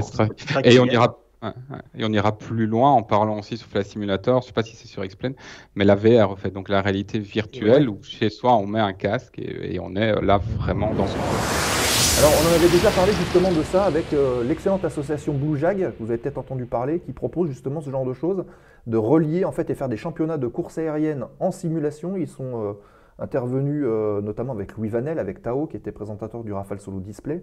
Ils font du combat aérien en réalité virtuelle et c'est assez intéressant. Mais je crois qu'ils utilisent DCS World. Et il me semble que quelqu'un demandait, il y a aussi un simulateur de combat, donc je crois que c'est ça, c'est DCS World. Exactement. Alors, excellente réaction de Colchix qui dit, pour voler sur FS 2020, les accès financiers sont pertinents. Un brevet PPL coûte environ 8 000 €, c'est à peu près ça. Voler sur Flight Simulator est accessible correctement avec une bonne tour à partir de 1 500-2 000 €. Donc là, on est clairement sur l'ouverture qui peut emmener vers un brevet de pilote. En fait, ces questions d'argent, etc., elles sont nécessaires, mais dès qu'on est passionné par ça, soit juste par le jeu, soit encore plus par le monde de la simulation de vol, forcément, toute passion dans laquelle on souhaite s'investir demande un petit investissement. Mais encore une fois, c'est un investissement qu'on peut échelonner aussi au fil du temps et en fonction des opportunités. Ce qui est certain, c'est que Flight Simulator a rendu tout ça beaucoup plus accessible, en tout cas de base, quoi. Voilà. Ouais, et il y a Zex9 qui dit 8 000 € pour un PPL, c'est sous-estimé. Chez nous, le LAPL entre 10 et 15 000 €. Après, ça dépend, je pense aussi, des avions et du carburant de ces avions qui sont facturés dans les différentes structures, quoi, si c'est club, pas club, etc. J'avais une petite question pour vous deux. Alors, dans la vraie vie, il y a ce qu'on appelle la règle du cockpit stérile, le stérile cockpit, qui dit que normalement, les pilotes ne sont pas dérangés entre le sol, enfin le moment du décollage, jusqu'en passant 10 000 pieds et même des fois arrivant en croisière, c'est les consignes de compagnie. Comment est-ce que vous faites dans ces phases-là pour gérer votre chat? Alors moi, je ne sais pas si je suis stérile, mais par contre, le cockpit, ça, c'est une règle que je ne connaissais pas, tu vois. Je pense que Track sera d'accord avec moi. Le nombre d'atterrissages ou de manœuvres qu'on a loupé parce qu'on avait une alerte follow, une alerte raid, où on avait un gars qui parle en même temps que nous. Parce que moi, ils viennent tous en vocal, enfin ceux qui veulent, je ne sais pas si c'est comme ça chez toi, Track. Et donc oui, on est souvent déconcentré, mais je suis très multitâche, quoi. C'est un vrai prof. Oui, je pense que quand on stream, il faut avoir ce côté un peu multitâche, effectivement. Après, c'est vrai que généralement, sur mon stream, je vais plutôt quand même avoir cette règle-là, dans le sens où je vais être tellement concentré dans ce que je vais raconter, des checklists. J'ai des petites checklists, les vraies d'ailleurs, que je peux vous montrer ici. Donc, c'est des checklists que j'utilise pour voler dans l'avion. Et je vais tout respecter. Et effectivement, sur ces périodes critiques, il y a tellement de choses à faire, tellement de charges de travail que je vais essayer de regarder un petit peu mon chat, voir un peu les questions, etc. Mais je réserve surtout ça pour la période de croisière, puisqu'on sait, voilà, il y a beaucoup moins de charges de travail en croisière. Une fois le décollage terminé, et là, je vais pouvoir répondre un peu aux questions qu'on m'a posées, etc. Ouais. Et il y a vraiment une phase de 30 minutes, généralement une phase de 30 minutes où c'est de l'explication pure et dure de la procédure, de la checklist, pas se louper quand on remplit un MCDU. Ah maman, je suis en train de parler à quelqu'un, j'oublie ce qu'il y a. Ça m'est déjà arrivé, ça m'a fait louper mon vol. Donc maintenant je fais attention et je respecte, quand je remplis le FMC, je le remplis jusqu'au bout. Sans m'arrêter. Eh ben, c'est super intéressant ce que tu dis, parce que c'est vrai que c'est un accent qu'on aborde dans le cadre des formations réelles, et on dit effectivement, quand on déclenche une procédure, on va au bout de cette procédure, et Exactement. si on est interrompu, on reprend le début de la procédure. Exactement. Pré-vol, par exemple, c'est vrai qu'il faut la faire d'un bout à l'autre sans interruption. Une checklist, pareil.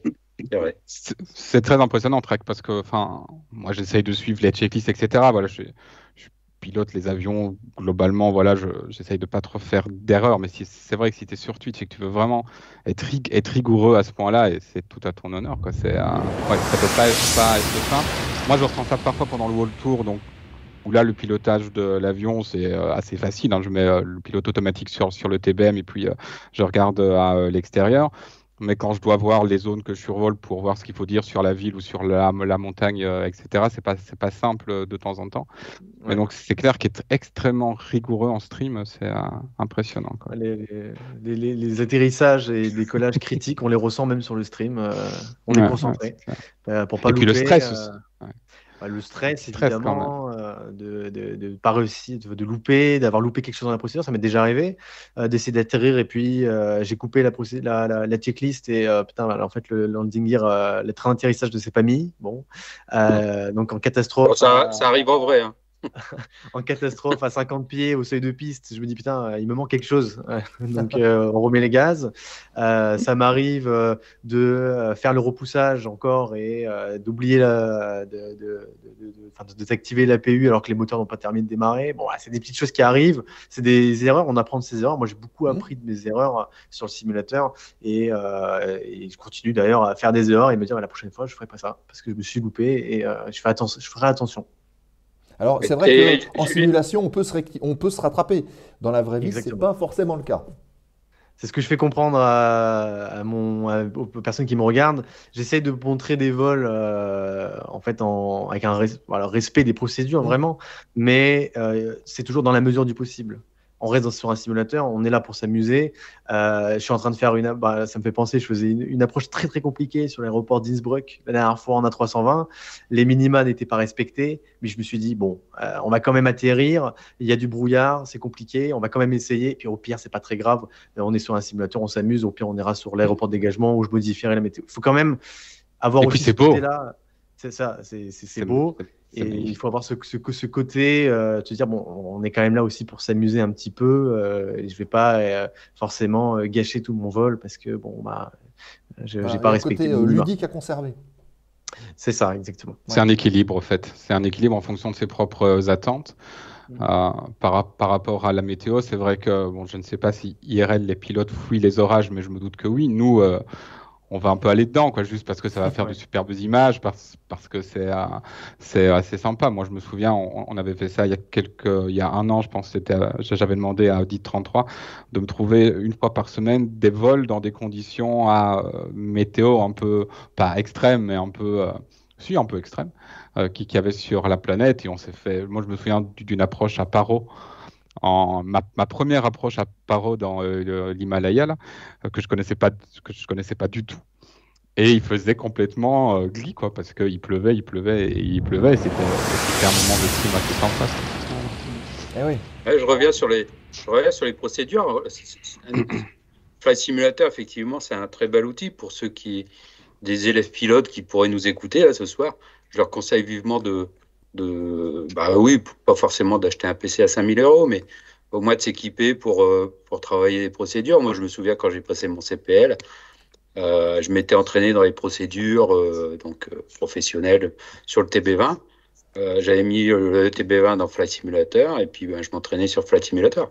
Ça m'a beaucoup appris en fait dans le timing en fait des actions, des checklists et l'organisation du vol en fait.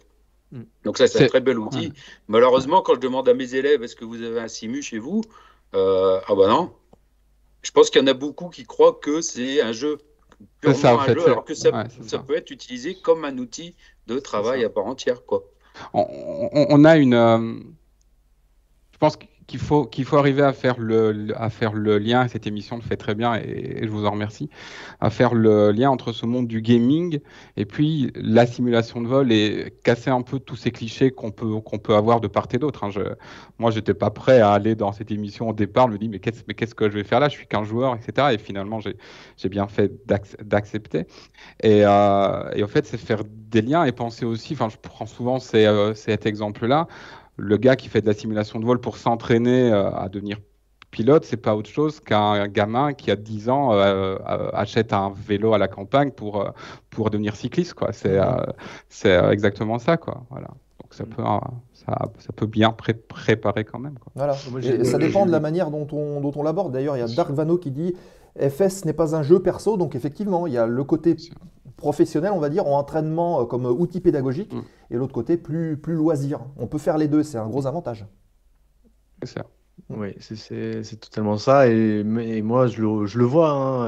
J'ai des personnes qui me regardent, des spectateurs qui me regardent, qui sont assez jeunes. Ça me fait penser, là, il y a quelques jours, une personne qui est passée sur mon stream et qui me faisait comprendre, c'était une assez jeune personne, 15 ans, je pense, qui son rêve est de devenir pilote de ligne. Et quand elle voyait ce que je faisais, qu'elle voyait le réalisme assez poussé sur mon stream de tout ce qu'on pouvait faire. C'était un peu la découverte. On se disant, mais est-ce que c'est pas la réalité ce que je suis en train de voir? C'est assez dingue.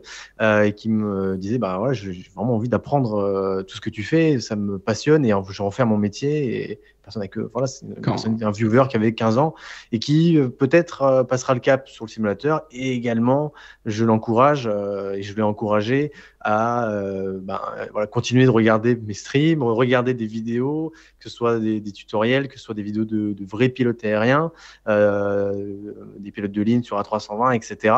Parce que y a tout à apprendre. Bon, il y a tout à apprendre. C'est ça qui est intéressant. Alors, il y a F193 qui dit ça entraîne aux procédures et aux automatismes, pas au pilotage à proprement parler, ce qui peut être vrai aussi parce qu'on n'a pas ces sensations-là. Et Claudie qui nous dit justement, dans mes élèves, il y a une différence. Alors lui, il est instructeur en aéroclub. Il y a une différence entre ceux qui ont fait du simu ou non. Je vais prendre une autre image. Faire du simulateur, c'est un peu comme apprendre à jouer d'un instrument sans savoir le solfège, au fait. Et c'est peut-être la difficulté au fait que les instructeurs que je découvre ici ont, c'est peut-être qu'ils se retrouvent avec des étudiants qui arrivent et qui pensent savoir faire parce qu'ils l'ont fait en simu ou sur un PC ou sur une console, alors que pas du tout, quoi. Bon, ça après c'est des réglages, mais il faut savoir aussi que pour un ado ou pour un jeune, enfin c'est quand même devenir pilote. C'est quand même un budget, c'est quand même une montagne, quoi. Il se dit mais comment je vais faire pour un jour entrer dans un cockpit? Et c'est des gens qui sont voilà, c'est une génération qui est à fond dans les écrans, etc. Et donc ça sera forcément un moyen de rentrer dans la simulation de vol, quoi. Donc, ouais. Alors, je voudrais rebondir un peu parce que c'est vrai qu'effectivement c'est un bel outil pour travailler, effectivement. Mais faut faire attention que ça peut aussi amener des mauvaises habitudes. C'est-à-dire que si on veut utiliser Flight Simulator pour travailler des procédures, bien sûr, il faut que ce soit encadré. Là, j'ai vu passer sur le chat, à mon aéroclub, ils m'ont déconseillé le simu. Oui, mais non aussi. C'est-à-dire que oui, effectivement, ça sert à rien de faire du simu, du 320 ou de ça pour voler un aéroclub après. Ce qu'il faut, c'est déjà avoir le même avion qu'un aéroclub et appliquer les procédures de l'aéroclub, en fait. Et là, ça fonctionne. Donc, il faut que ce soit encadré. Mais après, je pense que les cadres de l'aéroclub, là, faut pas qu'ils ferment comme ça la porte au simulateur, quoi. Faut expliquer aux jeunes comment l'utiliser avec les avions de l'aéroclub. Est-ce que vous avez eu, au cours de vos streams, de vos expériences, des gens qui, sont dit, ça y est, grâce à toi, alors Julien, tu as répondu un petit peu tout à l'heure à la question, mais ok, je franchis le cap, j'investis, alors ça y est, je me suis équipé, je vous rejoins dans la communauté pour faire des vols avec vous, ou bien ça y est, je me suis même inscrit au club et j'ai démarré une formation. Alors inscrit au club, moi je sais pas, mais je sais qu'il y en a qui m'ont suivi dans mon aventure sur Flight Simulator. Je pense à F193 ou d'autres qui sont sur le stream là, qui n'avaient jamais touché un avion de leur vie, etc., et qui se sont mis à piloter des 747, alors piloter entre guillemets, évidemment, parce que voilà, on ne prétendra jamais pouvoir le faire dans la réalité, quoi. Parce qu'on y arrive sur simu, tout ce qu'on arrivera à faire, c'est en étant dans un cockpit, repérer un petit peu les boutons, mais c'est tout, quoi. Voilà. Mais oui, je pense qu'il y en a qui se sont dit, tiens, on connaît bien Asgard, il s'amuse beaucoup sur ce jeu-là, ça me tente bien, et go, quoi. Donc voilà, quoi. Et Julien, alors, ton plus long vol que tu as fait, alors, c'était combien de temps? Alors, moi, c'est vrai que sur Twitch, je fais, on va faire des vols avec un temps de vol entre 1 heure et 1 heure et demie, tout simplement pour le temps de stream. Mais sinon, mon plus long vol que j'ai pu faire, ça devait être 6 heures. C'était il y a très très longtemps parce que il faut avoir le temps de rester derrière l'ordinateur en croisière. Je sais que j'ai beaucoup de personnes qui me suivent, qui font partie en fait de compagnies aériennes virtuelles qui leur proposent des trajets et de faire un Paris New York, des ordinateurs tournés toute la nuit et on reprend le matin dès qu'on arrive. Je crois qu'Asgard, tu l'as fait aussi, ce vol-là. Ouais. moi, c'est un peu moins mon credo dans le sens où je préfère faire plusieurs vols d'1 heure, 1 heure et demie que de faire un long vol de 6 heures parce que je vais en fait sélectionner mes vols. J'aurais envie de faire voilà, une approche en ILS sur un aéroport assez simple. Bon, je vais le faire, mais après, j'aimerais bien faire une petite approche plus compliquée avec une procédure plus compliquée. Bon, bah, je vais trouver un autre aéroport dans la même soirée. Voilà, je vais plus être dans ce credo-là. Et pour les longs vols comme ça, Vas-y. et pour les longs vols comme ça, pour jouer le jeu à fond, là, tu t'invites des hôtesses chez toi, là. Et qui disent Non, oui. je pense que ma copine serait pas C'est très bien, contente si Nico, j'avais là, des hôtesses il parle pas chez bien, moi. hein. Ouais. C'est donc vrai On va de éviter. toutes les histoires sur le monde des pilotes. D'accord. Ah, d'accord. Je les laisse sur le simulateur, les hôtesses, il n'y a pas de problème. Ce qu'on fait de temps en temps dans l'Asgari, c'est qu'on lance un vol long courrier, parfois de 10-12 heures, mais on le lance genre à 22 ou 23 heures, donc on décolle en stream, donc on est tous ensemble, puis on va tous se coucher, on laisse les PC tourner, donc c'est pas très... voilà, il n'y a personne dans le cockpit, mais ça peut pas planter, enfin, il y a le PC qui peut planter, donc ça c'est autre chose. Et on se réveille le lendemain matin en fonction de l'heure d'arrivée, et on se retrouve tous en vocal et on atterrit ensemble, quoi. Voilà. Et ça m'amène une question en fait. Est-ce qu'en stream comme ça, quand vous volez à plusieurs, est-ce que vous pouvez voler sur le même avion, c'est-à-dire vous relayez par exemple, il y en a qui dort et puis un autre pilote le même avion et puis ben, il relève le commandant de bord par exemple. Alors il y a un mode qui existe qui permet de faire le cockpit partagé sur Flight Simulator, sur XPeng je sais pas. Après en fait, ça va être un peu paradoxal ce que je vais dire, parce que j'entendais dans le reportage au début de l'émission le fait que les vols à un seul pilote ne sont pas encore d'actualité, et heureusement. Dans la simulation, dans les vols de ligne, je ne vais pas dire qu'on s'ennuie, parce que ceux qui respectent les procédures à fond ne s'ennuient jamais, mais en croisière, forcément, ce n'est pas le moment où on a le plus de choses à faire. Donc, être seul, c'est bien aussi. Parfois, c'est un peu tendu au décollage ou à l'atterrissage avec la radio à gérer, avec tout ça. Mais être à deux, je pense que... Alors, se relayer en croisière dans un simu, je vois pas trop l'intérêt, en fait. En tout cas, moi, à mon niveau, je le vois pas. Mais je sais pas, Trax, si toi, tu as... Ça me permet de rebondir sur ce que tu disais, Sébastien, au tout début, par rapport au fait d'avoir un seul pilote dans l'avion. Aujourd'hui, sur les simulateurs, on peut activer, si on veut, la possibilité d'avoir j'en ai parlé tout à l'heure, des pannes moteurs aléatoires, etc. C'est bien pour ce côté-là, parce que dans un cockpit, on est deux. Et c'est le jour où je volerai en cockpit partagé, j'utiliserai ce genre de choses-là, parce que je suis avec un copilote. Mais en étant tout seul, non. Okay. Et moi, ça permettrait, comme dans la réalité, en fait, de ce qu'on appelle le travail en équipage, d'apprendre le travail, l'organisation de travail en équipage, pilote, copilote, avec les termes techniques, le vocabulaire technique qui va bien pour que ce soit bien compréhensible. Les domaines de compétences et ce genre de choses. On pourrait avoir un pilote flying, un pilote monitoring dans un A320. On pourrait, dès qu'on a un problème sur l'avion, il y en a un qui prend les commandes de vol et l'autre qui va gérer les informations qu'on a sur l'ICAM, etc. Pour moi, c'est là où ce serait le plus intéressant. Après, c'est aussi pour faire du multijoueur et d'être sympatoche de voler à deux. Je ne l'ai jamais fait. Il faut que j'essaye un jour.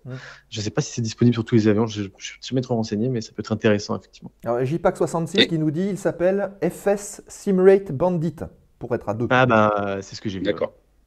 Il y a Your Control aussi, c'est ce que le simulateur code dit. Là, Ouais. Okay. Alors, Asgard, une question aussi, c'est quoi ton plus beau vol en fait sur Flight Simulator? Parce que apparemment tu te balades, tu visites, et la chose qui t'a impressionné sur Flight Simulator en fait quand tu t'es baladé quoi. Alors juste avant que tu répondes, Asgard, on nous dit dans le chat que ta caméra est floue, probablement due à la vodka.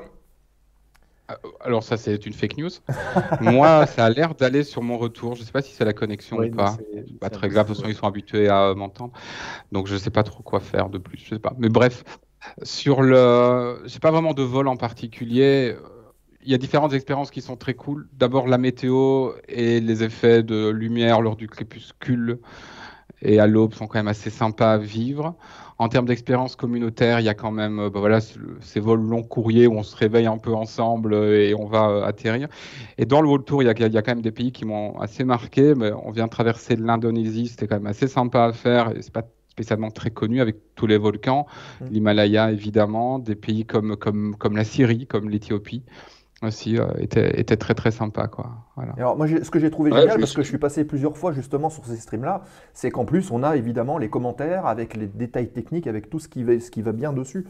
Et c'est vraiment un vrai plus. C'est pour ça que je disais tout à l'heure Stéphane Bern avec un peu d'humour, mais on est un peu là-dedans quand même, mine de rien. Oui, alors je rassure tout le monde, enfin je tempère un peu, c'est que de la lecture Wikipédia, mais c'est sympa aussi, et ça veut dire que c'est fiable, donc je peux me tromper aussi. Mais encore une fois, ce logiciel est tellement beau, l'occasion de découvrir le monde, de rassembler aussi, alors je ne veux pas être bisounours, mais c'est découvrir d'autres cultures, c'est le faire avec d'autres gens aussi qui ont leur réaction, enfin, c'est aller dans des pays qu'on n'a pas l'habitude de visiter, ou dont on parle souvent négativement aussi pour des tas de raisons. Voilà, c'est découvrir des coutumes locales, et de temps en temps on tombe sur un article de cuisine, un article sur, je sais pas, sur la musique, et donc c'est vraiment très chouette. Je sais aussi qu'il existe un mode, bon ça je ne l'utilise pas en stream, où en fait en fonction du pays qu'on traverse, on a la radio musicale qui se met en route avec les radios locales au fait. Ah oui. Et donc donc voilà, c'est des petits plus qui peuvent exister aussi. Il y a dans Flight Simulator aussi. Je ne sais pas si ça existe sur X-Plane. Je ne dis pas ça pour descendre X-Plane juste pour dire que je ne sais pas. Mais sur Flight Simulator, il y a aussi des points d'intérêt qui sont créés par les développeurs. Donc, dans pas mal de pays, on peut voir par exemple, je prends des trucs comme la Tour Eiffel et les modéliser en jeu, comme je sais pas, comme il y a pas mal de phares en France, etc. Donc, il y a vraiment des monuments ou des points d'intérêt qu'on peut aller voir et ils sont assez bien représentés, quoi. Voilà. C'est vrai que c'est Talk Radio, intéressant parce que apparemment, hein, je me souviens que moi au début aussi, pareil sur Flight Simulator, j'avais pris un P51 Mustang et puis je faisais le tour des États-Unis. Donc j'avais été voir le Mont Rochemort, puis je faisais le tour des villes comme ça. Puis je faisais tout en temps réel et puis dès que j'avais envie de me poser, bon, il y a des aérodromes partout, hein. Donc je me posais sur un aérodrome et puis le lendemain, je repartais du même endroit pour aller ailleurs et visiter un peu les paysages. Mais c'est vrai que maintenant, avec je veux dire, la qualité graphique de Flight Simulator, ça doit être beaucoup plus beau que de ce que j'ai connu. Ouais. C'est vrai que ça a Je vous propose d'avoir deux petites dernières réactions, et puisqu'il est déjà 20h47 UTC, de regarder un peu ces deux petites réactions qui me paraissent intéressantes, et puis derrière on lance la dernière séquence de l'émission, la séquence foire aux questions, remise de gaz, et c'est la séquence pendant laquelle vous pouvez poser toutes vos questions à nos invités et sur l'émission sans aucun problème. Alors juste avant de lancer cette séquence, réaction de Colchix qui dit voler en vrai et voler sur simulateur, ce qui change c'est que en IRL les fesses bougent et les sensations sont différentes, mais s'appliquer à respecter les procédures dans Flight Simulator ne peuvent qu'aider ceux qui se destinent à un vrai vol IRL. Donc ça c'est un peu résumé ce qu'on a dit, et une très belle remarque de notre pilote ATR, Denis là, qui nous dit non, le simulateur est un très bon outil pour bosser, donc là on est d'accord, pour aimer et pour rêver tout plein de choses, et ça c'est une belle phrase. C'est une belle ça phrase. Résume bien tout ce qu'on a dit. Ça résume exactement notre expérience, je pense. Ouais. Ok, écoutez, on lance tout de suite la foire aux questions remise de gaz. Il nous reste une petite dizaine de minutes avant la fin de cette émission.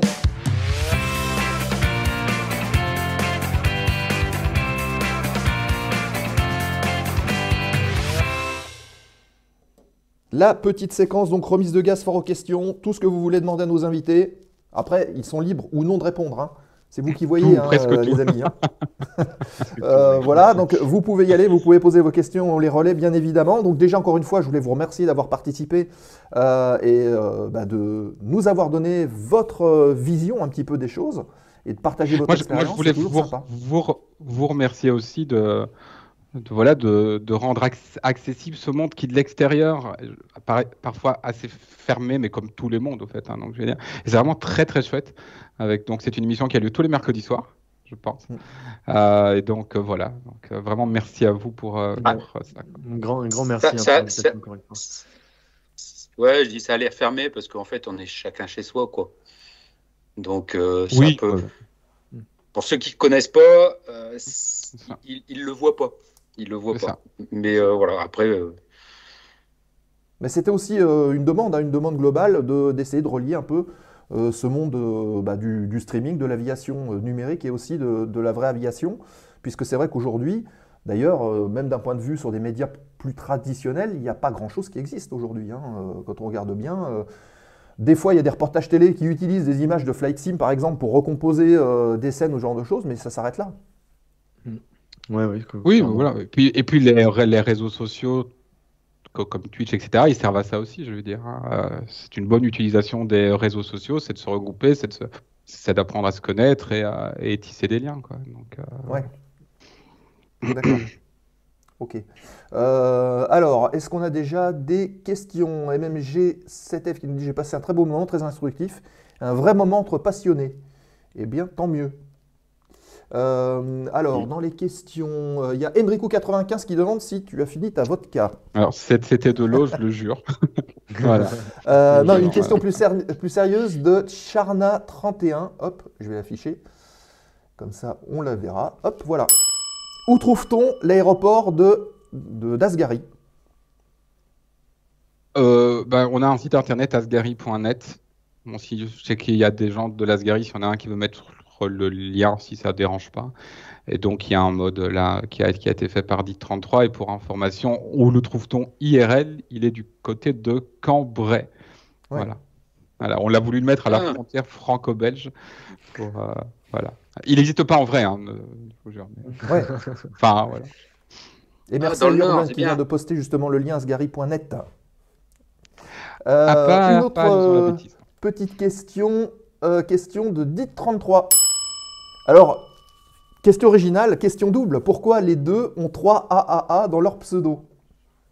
Je crois que c'est une pure coïncidence, déjà. C'est parce qu'il n'y avait pas... Vas-y. Ouais, c'est le même problème que toi, je pense. Ouais, il n'y avait pas de libre. Moi, je me suis fait voler mon pseudo original qui était juste avec un seul A. Du coup, j'étais obligé d'être innovant et de me dire, bon, je vais rajouter 2 A en plus. Et du coup, je me suis fait connaître comme ça. Alors, la vraie raison, c'est qu'il m'a copié, c'est tout. Enfin... J'en profite aussi pour vous signaler, je crois qu'il reste encore quelques minutes, c'est un message épinglé avec un excellent lien que nous a posté Colchix, le site donc, du gouvernement écologie.gouv.fr qui reprend le guide du facteur humain. C'est super intéressant et je vous invite vraiment à aller découvrir ce petit bouquin parce qu'on apprend beaucoup de choses. Encore des questions qui arrivent avec MMG7F qui vous demande: est-ce que vous en faites un business ou c'est juste par pure passion? Vas-y, traque. Je pense qu'on aura la même réponse. De mon côté, la simulation en elle-même, c'est uniquement de la passion. Je suis juste passionné. Après, c'est aussi parce que je pense que j'aurais voulu, dans une autre vie, être pilote de ligne, mais on va dire que mon histoire professionnelle, du coup, je suis parti un peu ailleurs. Donc, je me reprends un peu sur le simulateur. Et en stream, pour moi, c'est uniquement pour partager mon expérience, partager mes vols, ma connaissance. Et parce que je m'embêtais un petit peu tout seul dans mon cockpit lorsque j'étais en croisière à 35 000 pieds. Et du coup, maintenant, je suis bien content d'avoir un chat à lire et des personnes qui peuvent me poser des questions et on peut discuter de tout et de rien. Et c'est juste pour ça que je me suis lancé dans le streaming, personnellement. D'accord. Quand vous voulez jouer aux jeux vidéo avec des gens, il y a des jeux vidéo assez classiques, et puis vous leur dites Flight Simulator, et là, ils vous regardent avec un air, mais qu'est-ce qu'on va faire dans un avion on va s'embêter. Et donc, c'est vrai que le stream, c'est plus une passion, et ça permet aussi encore une fois, de créer des liens et tout ça. D'accord. Ok. J'ai une petite question, là. Est-ce que Flight Simulator, est-ce qu'il y a encore le SOP with Camel? Et est-ce qu'on décolle encore de Chicago? Parce que je me souviens, à l'époque, quand on allumait Flight Simulator... on était Chicago au bord du lac, là, c'est Chicago Meigs, pas exactement, mais je crois que ce terrain, il était désaffecté, donc ils l'ont enlevé. Alors, ils en ont remis un dans la mise à jour des 40 ans de Flight Simulator qui a eu lieu en novembre. Ils en ont remis un de base, mais je ne sais pas si c'est celui-là. Voilà, mais j'ai pas assez de connaissances là-dedans. Mais ils ont remis une piste assez culte dans Flight Simulator aux États-Unis, près de l'eau, mais je ne sais pas si. Ça doit être celle-là. C'est peut-être Meigs. Ça doit être ça, ouais. Et est-ce qu'il y a encore le SOP with Camel? Alors ça par contre, je ne comprends pas. Moi, I don't speak English. Non, ça me parle pas non plus. Le fameux biplan. Oui, il y en a d'autres, mais moche. Voilà. On a eu une bonne question de Zex qui m'a été posée. Tu voles sur Ivao ou Vatsim? Et intéressante cette question parce que surtout dans mon cas où je vais proposer beaucoup de vols forcément avec des procédures, etc. Et les réseaux comme en fait Ivao ou Vatsim, alors moi pour mon cas c'est Ivao, ce sont en fait des réseaux multijoueurs connectés avec des contrôleurs aériens qui sont eux aussi derrière leur ordinateur. Et ce qui est assez dingue avec ce qu'ils ont fait, c'est que donc on est connecté à notre avion avec des tours de contrôle, le sol, l'approche, le centre, etc. Donc tout ce qu'on a dans la vraie vie, qui sont contrôlés directement via en fait une interface, un logiciel sur Ivao et Vatsim. Et moi personnellement, je me suis remis, j'avais arrêté, mais je me suis remis. Et si on veut un réalisme poussé, très clairement, je vous conseille de passer là-dessus. Si vous voulez être contrôlé réellement par une vraie personne, ça vous apprend énormément de choses. Ça vous apprend à être assidu, être rigoureux, parce que forcément, on vous donne des informations dans les oreilles. En même temps, vous êtes en train de paramétrer, etc. Il faut tout noter. Et le réalisme est dingue avec ça. C'est assez compliqué. Il y a beaucoup de personnes qui n'osent pas passer le cap. Moi, dans ma communauté, c'est mon cas en tout cas. Il y en a beaucoup qui ont peur et qui, forcément, on a peur de parler à quelqu'un au micro, de dire n'importe quoi, de ne pas comprendre ce qu'il va nous raconter. Mais de leur côté, ils ont eux aussi en fait des formations et ils forment aussi des contrôleurs aériens. Et ça, je trouve ça dingue. C'est-à-dire qu'on peut, si demain vous souhaitez être contrôleur aérien et que vous commencez, vous pouvez faire la simulation de contrôle aérien sur Ivao ou sur Vatsim et de contrôler du trafic, le trafic qui se trouve en jeu. Et ça, ce sera assez dingue. Et il y a même des personnes, je pense, qui se sont reconverties et qui sont devenus contrôleurs aériens grâce à ces logiciels-là. D'accord. Donc des contrôleurs virtuels qui contrôlent et régulent le trafic de pilotes virtuels. Exactement. Là, on est à fond dans la simulation. Alors, moi, j'en ai déjà fait. Moi, j'aime bien. En France, j'ai beaucoup de problèmes avec l'anglais, mais donc j'ai déjà fait des longs courriers aussi dessus et ça marche bien, ça fait rire un peu tout le monde. Après, je sens qu'au niveau de la commu asgarienne, qui est plus une commu plutôt de gamers, avec Ivao et Vatsim, je trouve qu'on arrive à la limite là vraiment des gens qui veulent vraiment se mettre dans la simulation de vol. Et en stream, là, pour le coup, c'est pas simple. Alors, le chat peut aider à repérer les informations qu'on donne, mais faire du vrai contrôle aérien en stream en tant que pilote, et même en tant que contrôleur, il y a beaucoup de streamers qui le font sur Twitch, ça demande une multitâchitude assez énorme. Voilà. Mais pour la petite anecdote, il y a un de mes élèves dans mon école en vrai que j'ai découvert contrôleur aérien sur Ivao, quoi. Voilà. Et c'est dans une rédaction de français. Je dis mais c'est fou. Le gars il avait 14 ans je crois. Donc il débutait mais c'était un fan et voilà, depuis on a gardé contact, quoi. D'accord, le monde est petit. Et Colchix, encore une fois, qui dit Ivao ou Vatsim sont de très bons entraînements, notamment pour la phraséologie, s'entraîner au FCL 55 qui est justement la qualification de radiotéléphonie, si on peut dire, ancienne formule anglaise. Ça. Ok. Écoutez, je pense qu'on a fait un petit peu le tour. 20h58 UTC. On va rendre l'antenne, les amis, pour vous libérer aussi, parce que je pense que vous allez peut-être partir en jeu derrière, non? Non. Non, du tout. On ne peut pas lancer un vol à 22h, je pense.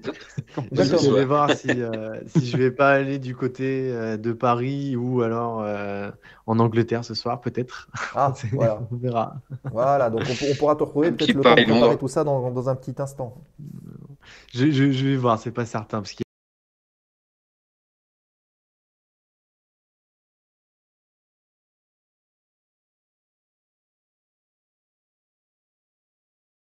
Voilà, il vient d'offrir plein d'abonnements à la communauté. Mais merci à toi. Grand merci. C'était pour vous remercier aussi, parce que franchement, c'était super. Merci pour votre bienveillance, votre gentillesse, votre écoute aussi. Merci à vous pour votre patience. Voilà. C'est intéressant. Hein. Et Trac aussi qui vient de prendre son billet. Magnifique. Bon, bienvenue au bar de la zone, les amis. Merci en tout cas à toutes et tous d'avoir participé. On vous retrouve évidemment sur vos chaînes respectives. Jordan est en train justement de partager un petit peu tout ça sur le chat. Un train de la hype pour le stream sur l'aéro, bah ouais, c'est magnifique. Regardez si c'est pas beau. Et puis à la fin en plus. Voilà. Donc, je vous remercie évidemment donc, d'avoir participé à cette émission. On vous retrouvera avec grand plaisir sur vos chaînes. Le temps de vous rappeler un petit peu le programme pour ceux qui n'étaient pas là en début d'émission, on va le faire rapidement. La semaine prochaine, on retrouvera Robin Renoir qui est copilote chez Transavia. Alors il a eu un parcours assez sympathique puisqu'il est passé en aéroclub, il a vécu tout plein de choses. Il a travaillé chez TUI d'ailleurs en Belgique. Et aujourd'hui, il est copie chez Transavia sur le 737. Et on parlera avec lui un petit peu de son parcours, peut-être des difficultés qu'il a pu rencontrer et puis donner des conseils justement pour la formation, des infos sur l'avion, sur les procédures, toutes ces choses-là. Donc ça sera assez intéressant, c'est la semaine prochaine, 20h30. Ensuite, le 14, on est en train de vous concocter un petit programme particulier. On avait demandé à notre ami Fred Courant de C'est pas sorcier de venir nous rejoindre pour parler un petit peu des sujets d'aviation dans C'est pas sorcier et comment est-ce qu'il les préparait. Pour l'instant, la date n'est pas encore confirmée, mais pas de souci, on vous proposera quelque chose le 14 et on vous en tiendra informé sur le Discord que je vais d'ailleurs vous remettre tout de suite. Voilà le lien du serveur Discord. Et ensuite, ça nous projette au 21, si je ne m'abuse, 21 décembre, qui sera la dernière émission de la zone aéro de l'année. Et on retrouvera ici au bar de la zone Mélanie Hassel, qui est voltigeuse, membre de l'équipe de France féminine de voltige. C'était aussi la première femme engagée sur les courses de pylône Red Bull Air Race. On discutera un petit peu de son parcours. J'espère qu'elle nous montrera aussi un petit peu de la vidéo. Merci Jordan aussi de nous parler de la fête de l'aviation qui était nos invités de la semaine dernière, qui aura lieu le 22, 23 et 24 septembre 2023 sur plein de terrains en France et vous avez les liens qui s'affichent. Et puis au mois de janvier, on aura encore du beau monde avec notamment Jack Green, avec des gens de la patrouille de France, avec Michel Polaco, avec voilà, plein de gens. Donc n'hésitez pas à rejoindre le Discord pour connaître le parcours et puis le programme surtout. Vous avez plein de photos aussi sur le Discord, donc encore une fois, venez nous rejoindre. On continue le débat. Et puis voilà, je pense que j'ai parlé un petit peu de tout. Peut-être que nos amis pourront peut-être mettre peut-être que nos amis pourront mettre des screenshots là sur le Discord. Ouais, bien sûr, ça serait cool. Hein? Tiens, regarde, j'ai trouvé ça sur. Ah oui, ouais. Flight Simulator, ouais, là, ouais. 1982. En effet, ouais. Ça a bien changé. Ouais. En effet, Ouais. avec les trucs en losange là, en effet. Belle conclusion, une belle conclusion. Ok, en tout cas, encore une fois, merci à vous toutes et à vous tous. Merci pour les subs, merci pour les follow. On se donne rendez-vous avec grand plaisir la semaine prochaine. Même heure, même endroit, même fréquence dans la zone aéro. Passez une très bonne soirée, on lance le générique. Vous restez avec nous, messieurs, et puis on se retrouve tout de suite après. Ok, et ben on lance le générique de fin. Fly safe, bye bye. Bonne soirée à tous.